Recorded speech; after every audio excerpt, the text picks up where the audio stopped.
Bonjour à tous, c'est nouveau projet de restauration.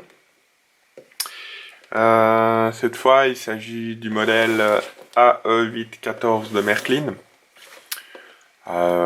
C'est la version, donc le numéro 37591, qui est une version digitale.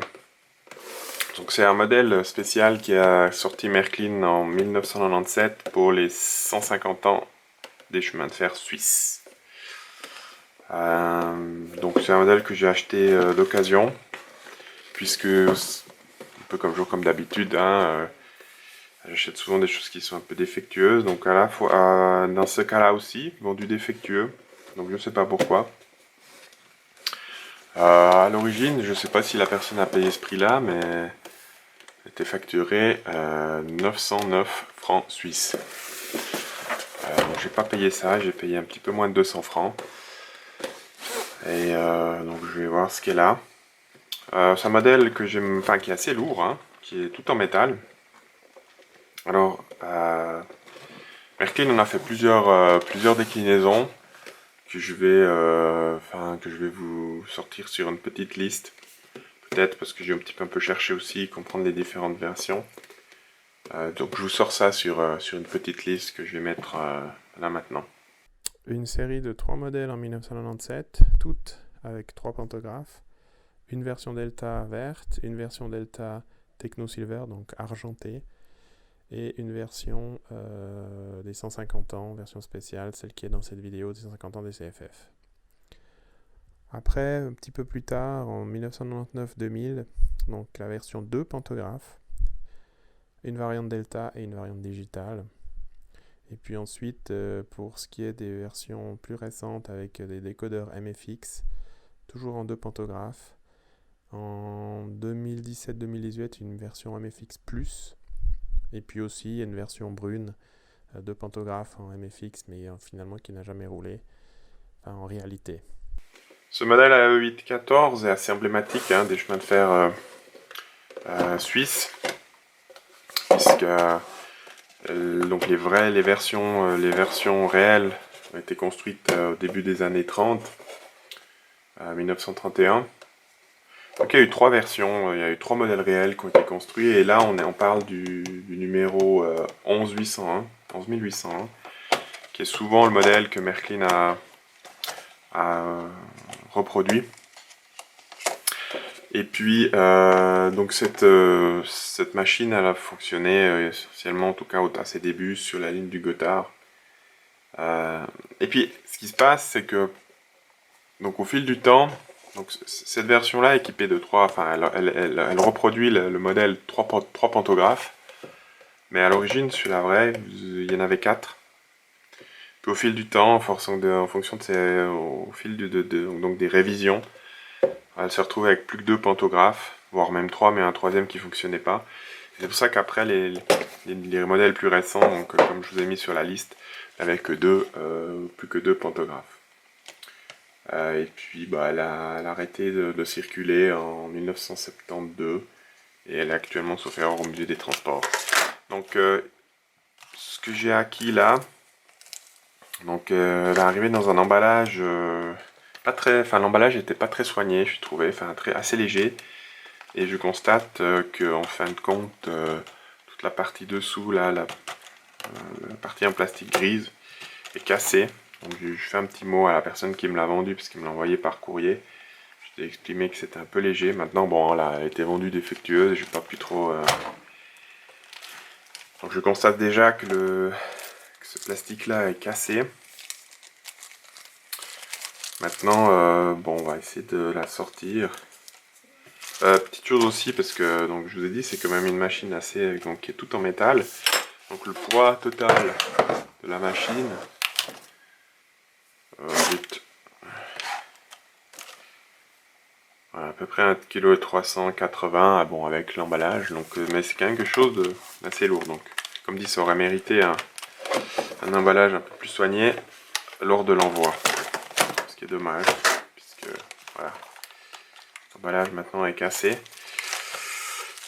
Alors, je vais essayer de la sortir.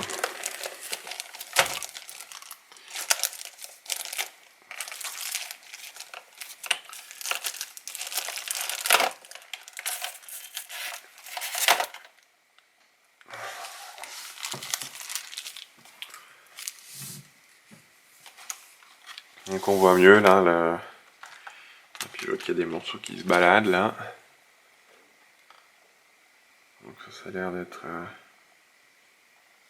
sablière, qui va sur les roues là. Là on en a un, je chercherai certainement de l'autre côté, qui est parti. Puis des petits morceaux.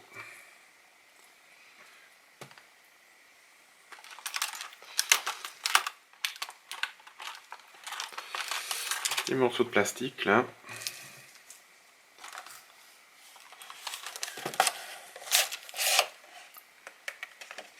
Donc voilà, donc on voit bien que l'emballage est bien abîmé. Et je pense que c'est le choc, elle a dû prendre un choc ici durant le transport. Ok, sinon on va y aller. Le manuel.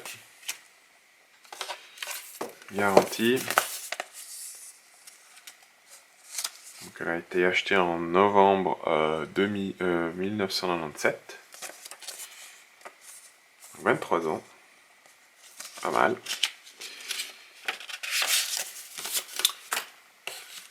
Donc, les pièces détachées. Voilà, tout ce qu'il y a de standard.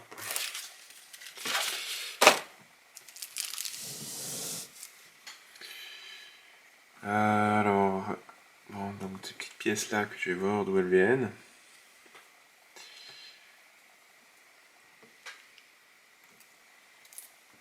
Mais comme ça m'a l'air pas trop mal déjà. Donc elle a pas trop de marque, elle a pas de marque. Je vois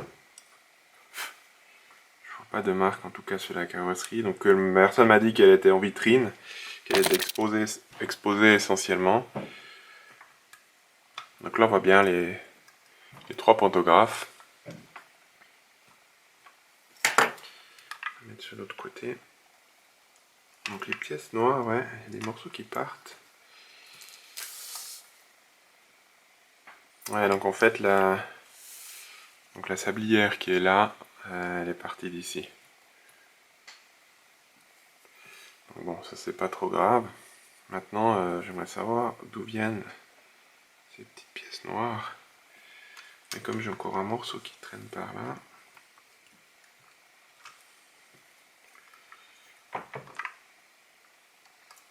Ouais, alors je crois comprendre, c'est les passages de porte ici. Les soufflets, enfin ce qui fait office de soufflet.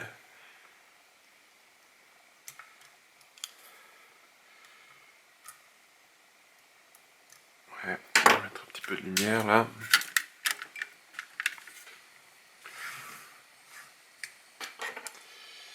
Donc vous voyez, celui-là, bah, celui-là est cassé. Donc c'est de là que proviennent les petits morceaux que j'ai trouvés dans la boîte.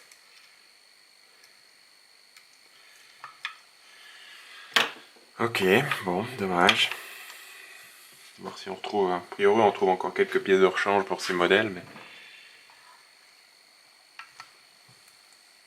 pour le reste ça m'a l'air pas trop mal. Le frotteur en effet pas l'air très usé. Les bandages, donc il y a deux moteurs, hein. Donc,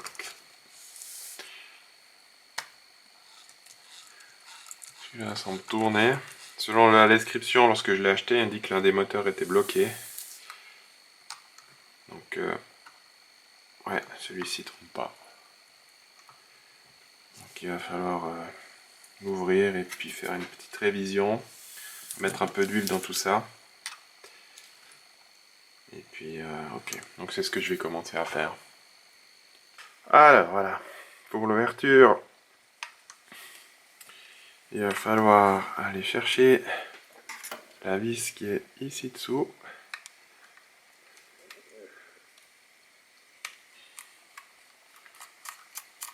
Donc, bien évidemment, il y en a une de chaque côté. Là. Et puis l'autre qui est ici.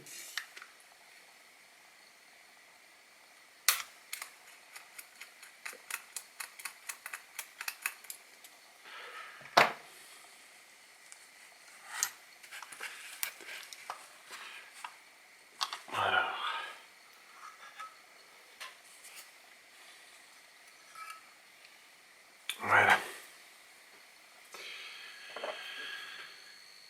Donc ce modèle, c'est un décodeur simple, un Motorola, avec la même chose, deux potentiomètres, un pour la vitesse maximum, un autre pour régler le temps de freinage et le temps d'accélération, enfin la partie ralentissement. Pour pouvoir accéder au moteur, il va falloir enlever ces petits panneaux latéraux gris, partie en plastique là qui sont de côté, donc c'est des petits clips qui sont ici, si vous voyez bien, voilà, qui sont crochés, donc il suffit juste de les faire passer. Ça donne un gros effort, mais juste faire attention.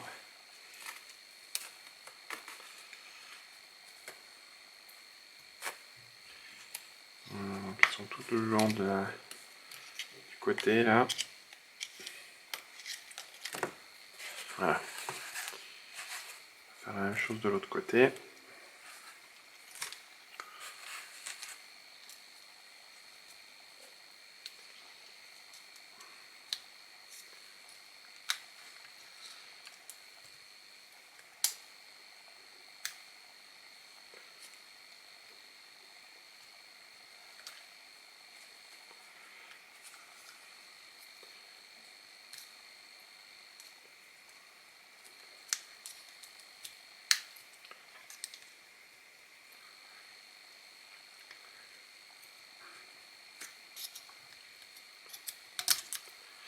Et voilà, pour le second.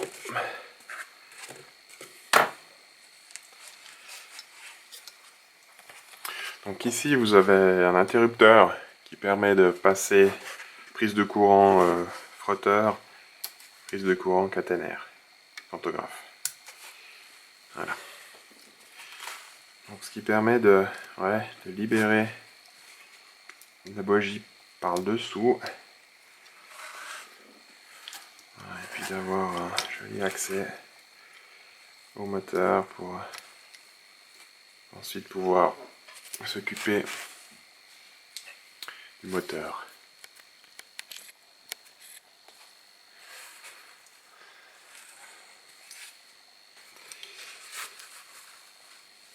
Ok. Alors bon bah là on va se retrouver comme en standard avec un moteur 5 pôles. Donc on va juste enlever les charbons.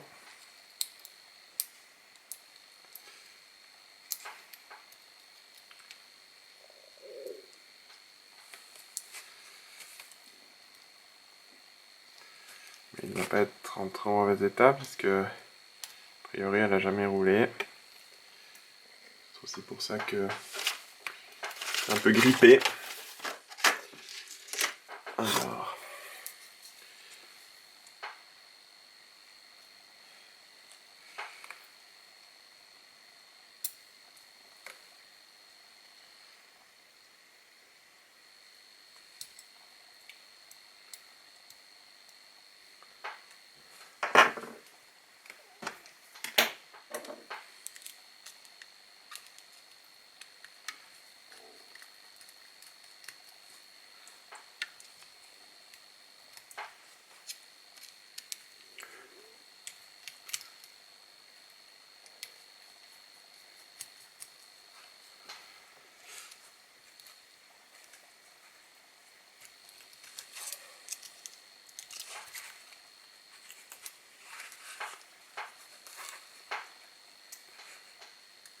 Est-ce qu'il va bien venir?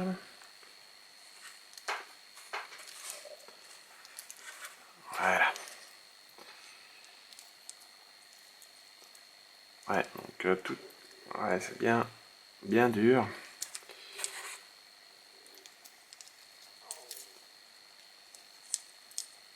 Des points durs. Je sais pas pourquoi, mais.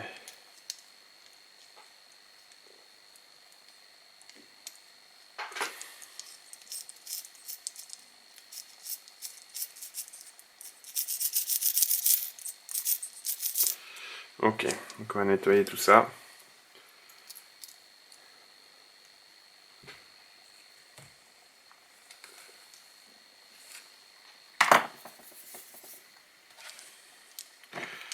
ici on peut, je vais dévisser les roues, enfin la bougie pour récupérer les deux roues. Et puis voilà, frotter tout ça.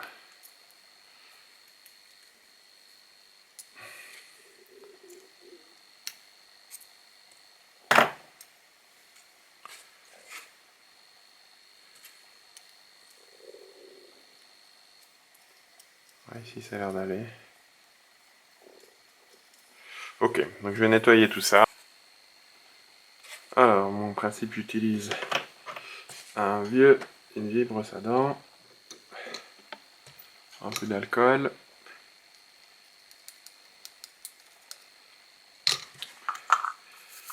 on va frotter tout ça.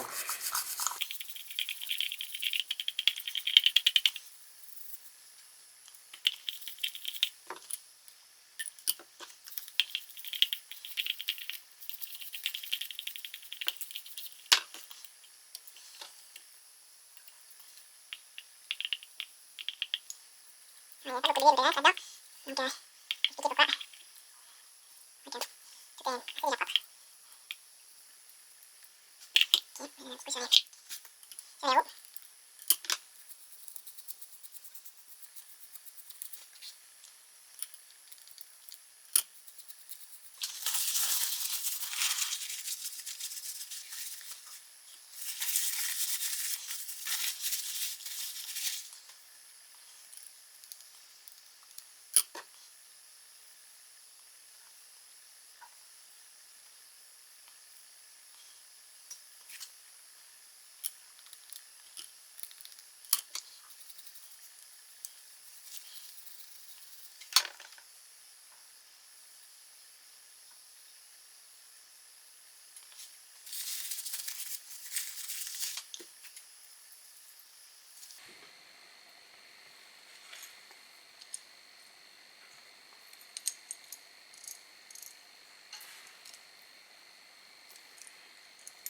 On va mettre un petit peu d'huile là.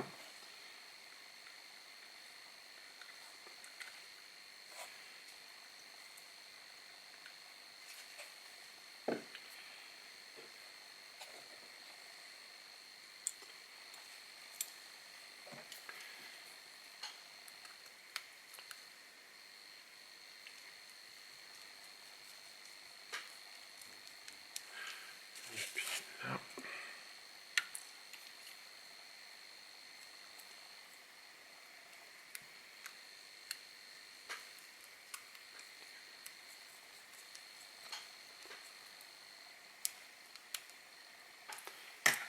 Voilà. Ok, donc là on a quelque chose qui roule un peu mieux.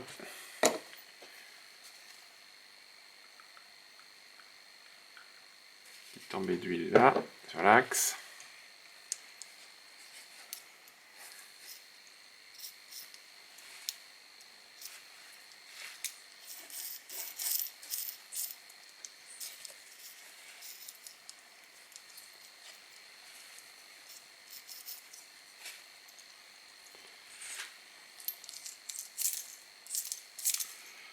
Voilà.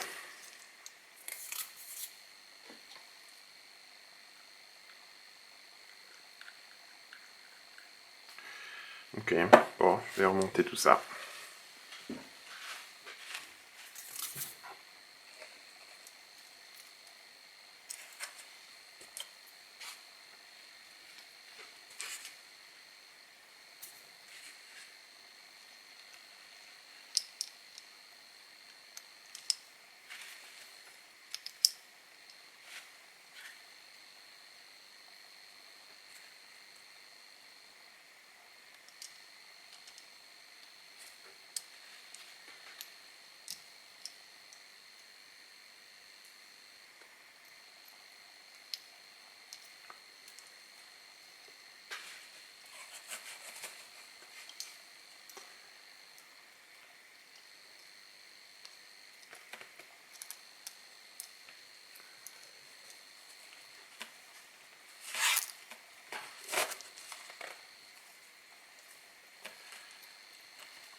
Alors, bon, comme ça va pas mieux, je vais finalement dessouder pour pouvoir plus facilement travailler.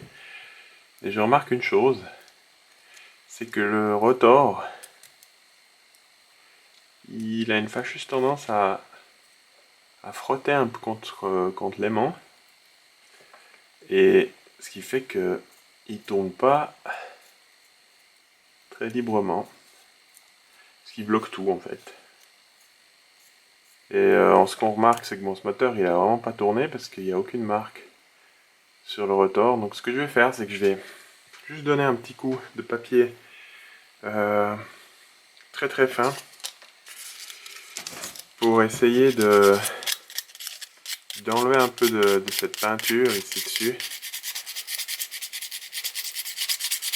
et de permettre au rotor de tourner un petit peu mieux.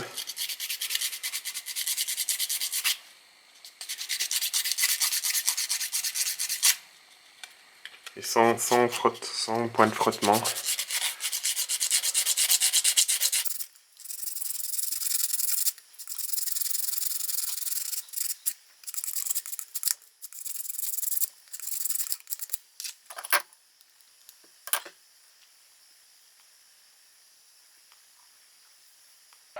Ok, donc après plusieurs passages de ponçage, ok, ça va nettement mieux là cette fois-ci. Donc il n'y a plus de points durs. On voit que l'entraînement est beaucoup plus fluide maintenant. Donc, je pense qu'il y avait un petit souci là avec avec ce rotor. Il venait frotter contre l'aimant. Voilà. Donc juste mettre un petit peu d'huile ici. Remettre là. Voilà.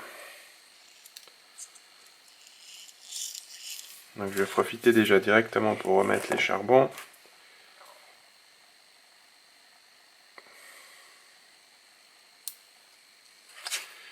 Ok. Et le deuxième.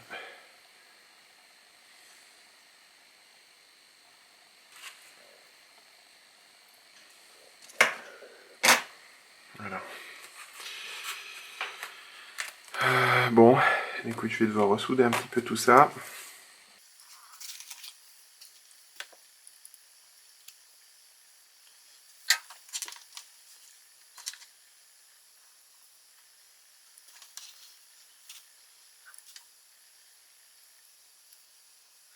Ok, voilà.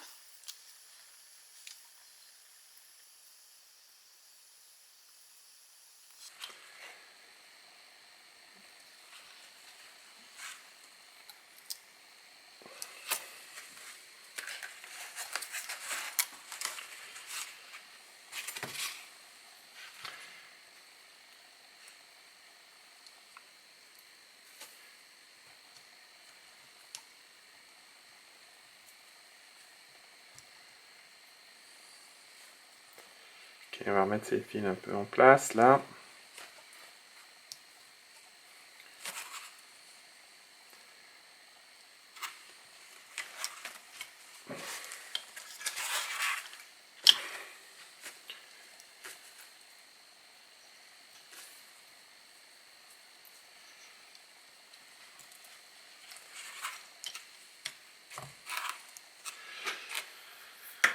Ok. Maintenant, on va fixer les panneaux latéraux. Alors, celui-ci ici.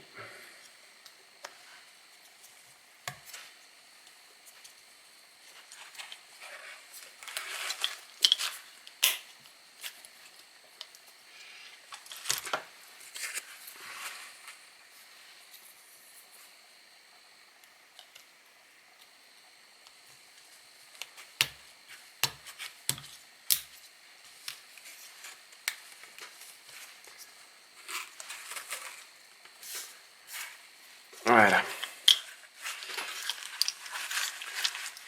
Donc, voilà pour déjà un côté.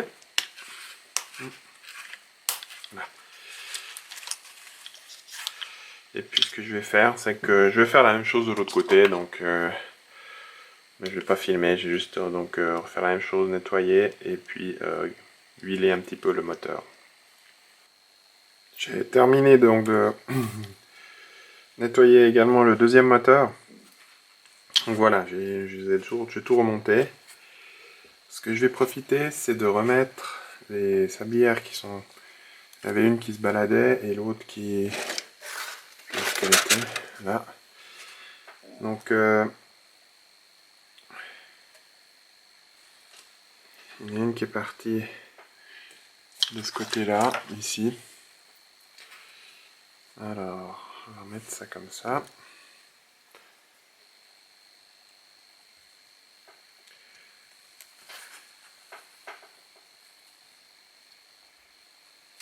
Puis il doit y en avoir une autre de l'autre côté.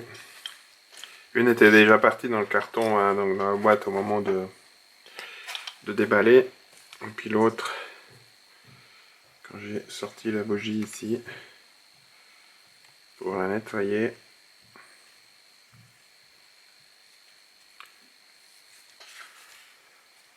Voilà. Une chose que j'ai remarqué, c'est que au niveau des bandages, ils m'ont l'air assez durs.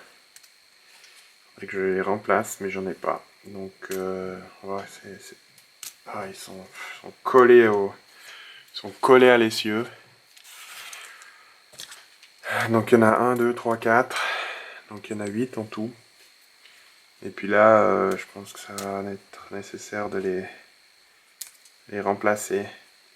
Parce qu'ils sont vraiment durs. Bon. Donc ça, je le ferai plus tard. Ok. Donc, je vais devoir lui faire un demi-tour. Ce que je vais faire, c'est que je vais donc remettre la carrosserie. Puis je vais profiter parce que, voilà, je vous ai dit que j'avais des petits morceaux de plastique noir dans la boîte. Puis en fin de compte, voilà. Donc c'est le soufflet ici qui est cassé. Donc je vais l'enlever. Et puis, il va falloir que j'en commande.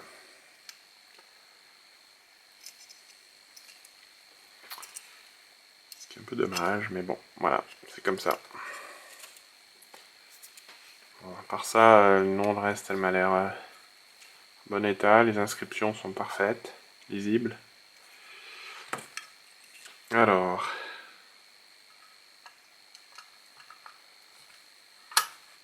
on va remettre ça. Une.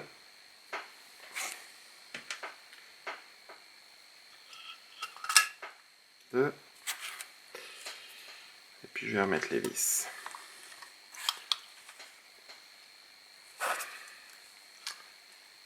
Alors là.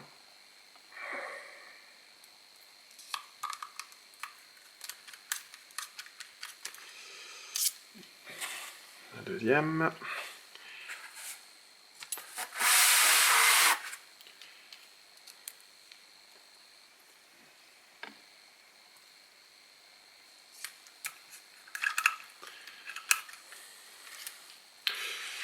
Voilà. Donc par rapport aux pièces détachées, donc c'est le numéro 13 là, pour ce soufflet. Ok, donc voilà, rien de bien méchant. Dommage pour ces quelques pièces un petit peu abîmées. Sinon voilà, c'est une belle machine. Et puis bah je vais aller, comme d'habitude, je vais essayer de la faire rouler, de la mettre en plan de marche, et puis voir ce que ça donne.